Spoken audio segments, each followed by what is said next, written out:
On vous parle souvent dans les journaux télévisés de l'été de spectacles un peu particuliers. Et celui qu'on vous propose ce soir est assurément l'un des plus originaux.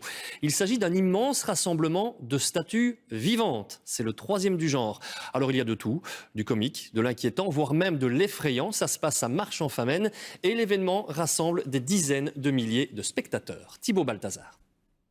De la statue, ces artistes ont la couleur, la position et l'immobilité. Mais contrairement à leurs homologues de pierre, ils ont parfois du mal à rester de marbre, créant une magie qui enchante toutes les générations. C'est la première fois qu'on vient. On a profité qu'on avait des petits au week-end pour venir leur montrer. Et ça leur plaît? Oh, énormément. Ils voudraient aller saluer toutes les statues. Dans l'originalité, à chaque fois des costumes différents, donc voilà. Avec une petite touche à chaque fois personnelle, soit au niveau du visage ou du costume. Mais ce statufier ne se fait pas en un tour de main. Ce matin, Eusebio prépare son costume. Ce Brésilien avait remporté le concours du plus beau déguisement l'année dernière avec une imitation du Chapelier Fou. Cette fois, je fais Willy Wonka. Ce que je veux, c'est montrer quelque chose aux gens relevant de la fantaisie.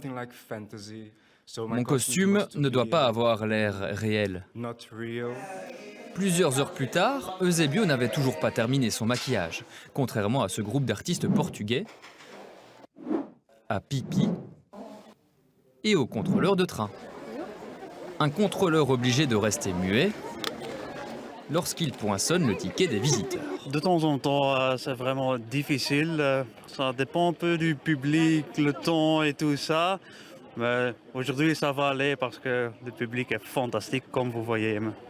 Un public qui a de quoi laisser bouche bée, car il est venu en masse pour ce premier jour de l'événement, et ce malgré une météo très variable. Un succès populaire qui se construit année après année pour ce festival né à Marche il y a seulement 2 ans.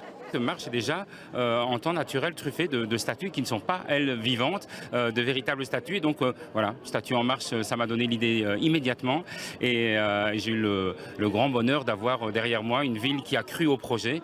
Et aujourd'hui, on en est tous évidemment très contents avec 50 000 personnes l'année dernière. Et je pense un record qui devrait être battu cette année. Une centaine d'artistes venus d'Europe et même du monde entier ont défilé tout l'après-midi. Demain, le festival se clôturera dans la soirée après le vote des spectateurs pour le plus beau costume de l'année.